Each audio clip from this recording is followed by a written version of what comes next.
Bonjour tout le monde! Après avoir roulé le Trek Fuel EXE 9.8 XT 2024 pour environ 2 mois maintenant, voici mon opinion sur un vélo qui a pris l'industrie par surprise il y a quelques années. Je veux prendre un instant pour remercier Studio Vélo, qui est un LBS de Drummondville, pour le sponsorship du vélo. Le fit avec eux et le bike est tout simplement parfait. Commençons par la géométrie. Premièrement, le vélo que je roule est de taille médium et je mesure 5 et 8. Le head angle est de 64,8 degrés et le seat angle est de 76,8 dans le mode low. On parle d'un reach de 453 mm et le chainstay mesure 440 mm. Le wheelbase au total est de 1217 mm. Donc ça reste un trail bike avec des proportions très raisonnables et une géométrie moderne. Le build du bike est vraiment superbe. On parle d'une transmission et des freins Shimano XT avec des rotors Ice-Tech de 203 mm en avant et en arrière. Les roues sont de la famille Bontrager avec une construction en carbone et une largeur interne de 29 mm. Et tout ça est assemblé à un hub de Bontrager de 108 points d'engagement, donc ça me permet d'avoir une bonne relance au pédalage. Le bike est équipé d'une suspension RockShox, dont une Lyric Select Plus Charger 3 de 150 mm en avant et un Super Deluxe Select Plus qui contrôle le 140 mm en arrière. J'ai 3 tokens dans la Lyric et j'ai un token dans le choc arrière. Le feel est excellent, mais j'aimerais ajouter un deuxième token dans le choc arrière. J'ai tendance à utiliser Toto Travel et également à faire des bottom-out, même si la pression et le sag est bon. J'ai enlevé les pneus Bontrager SE5 lors de l'arrivée du bike pour y installer un Maxxis Assegai Double Down Max Grip en avant et un Maxxis Dissector DH Casing Max Grip en arrière. Je suis très satisfait du combo. Je crois même que je suis plus satisfait de ce combo-là que Assegai et DHR2. Ma plus grande surprise est le combo stem et handlebar.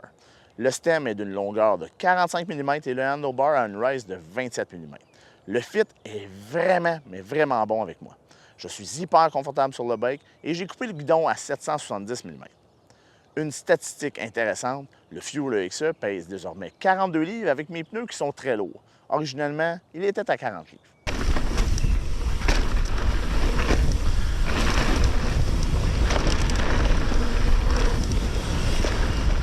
Tout le monde qui essaie le bike sont tous agréablement surpris par sa légèreté et la maniabilité du vélo. Je trouve que le bike est poppy et playful, tout en étant précis et stable. Maintenant, parlons de la motorisation TQ50. C'est un petit système qui donne 50 Nm et 300 watts à pleine puissance. Ce n'est pas le e-bike léger le plus puissant, mais j'aime quelques aspects en particulier. Il est silencieux. Là, je suis en mode boost, je vais monter une petite slab. Je me demande si on entend beaucoup le moteur.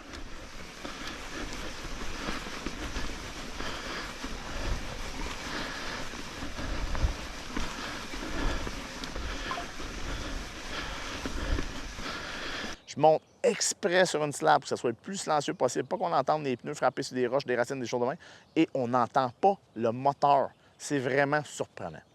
Il y a beaucoup de gens d'ailleurs qui me regardaient monter et qui sont comme « My God, tu montes donc bien vite, Seb! T'as de l'air super confortable à monter, ça n'a pas de l'air difficile. » Les gens ne réalisaient pas que j'étais en e-bike. C'est vraiment surprenant. J'ai eu la chance de le comparer à côté d'un Trek Fuel EX normal et la différence n'est pas énorme. C'est pas facile à voir. Donc ça, le jugement, je ne l'ai pas, parce qu'il y a encore des gens qui ont ce jugement-là chiant envers les gens qui ont des e-bikes. Il n'est pas overpowering. C'est l'expérience que j'ai eue dans le passé avec les e-bikes pleine puissance. Il file vraiment naturel au pédalage. Voici des exemples pour vulgariser les modes de puissance. En Eco Mode, ça l'égale monter à la même vitesse que mes amis, chèvres, avec un effort de ma part. En mode Trail, c'est le feeling d'un e-bike qui me permet de monter avec un effort minimaliste. En Boost Mode, bien, ça me permet de suivre des e-bikes standards avec un effort raisonnable, mais on va consommer la batterie vraiment rapidement. Il existe un range extender qui s'installe à la place d'un porte-bouteille, mais personnellement, j'achèterais une deuxième batterie à la place puisque les coûts sont assez similaires. Une petite différence, mais je trouve que la batterie vaut plus la peine. Une autre surprise, et celle-ci provient de mon jugement et ignorance envers Trek. La finition du cadre est vraiment superbe, les composantes sont de bonne qualité, le multi-tool que j'ai fait installer dans le Stereo Tube est vraiment bien réussi, tellement que je le préfère au One-Up Components et ça, c'est pas peu dire de ma part. L'interface de l'application et l'écran sur le vélo est simple à utiliser. Une composante dont je suis surpris, c'est les roues. Les roues sont vraiment de bonne qualité, sont pas harsh, ils traquent super bien. Je les comparerais assez facilement aux Reserve de Santa Cruz que j'ai eu pendant 3 saisons. Un set de roues en carbone léger, solide, mais qui track. C'est le fun parce que c'est la nouvelle version des roues qu'on a sur ce Trek Fuel EXE. L'ancienne génération que Trek avait fait il y a plusieurs années, mais qui ont révisé il y a 3-4 ans, il y a une grosse différence au niveau de la finition et de la qualité et de la durabilité du produit. D'ailleurs, j'ai très confiance dans ces roues-là parce que j'ai vu mon ami Kevin, Casey, frapper des roches, faire toutes sortes d'affaires avec ces roues-là, puis ils ont toujours resté bien droites et ils n'ont jamais cassé. Donc, au niveau confiance, pour cette composante-là, je vous dirais que c'est 100% peace of mind. Ça me passe même pas dans la tête. Est-ce que j'aime le bike? La réponse est simple. Damn right que j'aime le bike. Je suis devenu très confiant et confortable sur le vélo instantanément. J'ai mis mes points de contact favoris, bien sûr. J'ai mis mes grips Fabrics et mes pédales d'ITT Mac pour me retrouver en terrain familier.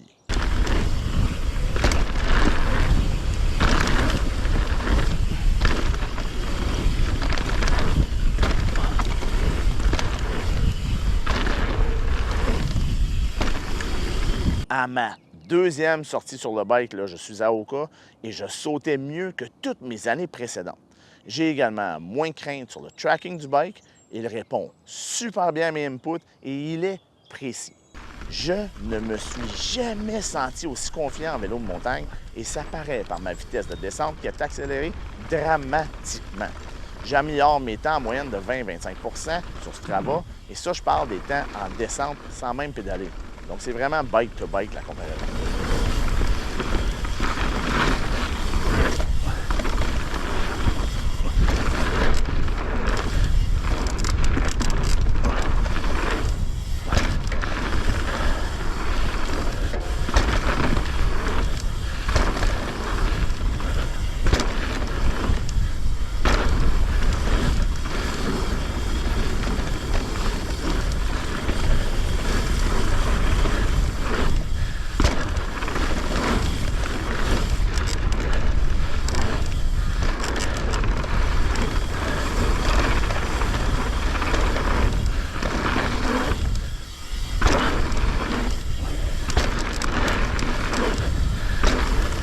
Le Trek Fuel EXE répond parfaitement à mes attentes et mes besoins.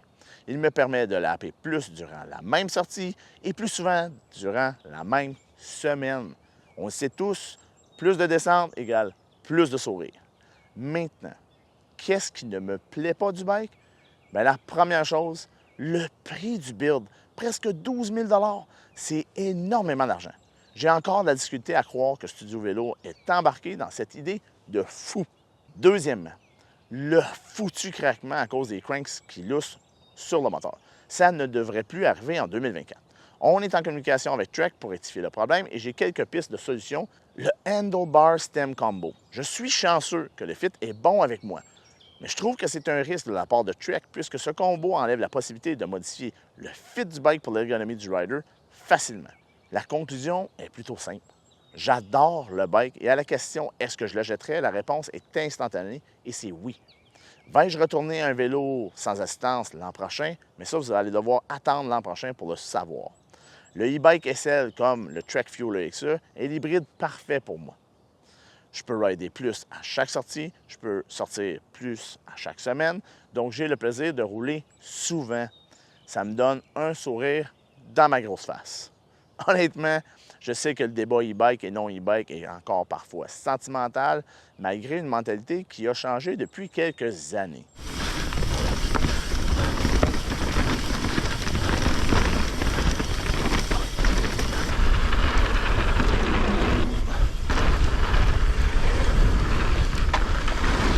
Si vous avez la chance d'essayer un e-bike léger, allez-y, mais faites attention, puisque vous risquez fortement de tomber en amour, comme j'ai fait. Si vous avez des questions, posez-les dans les commentaires et je répondrai avec plaisir sur YouTube. On se croise sur les sentiers du Québec. Cheers!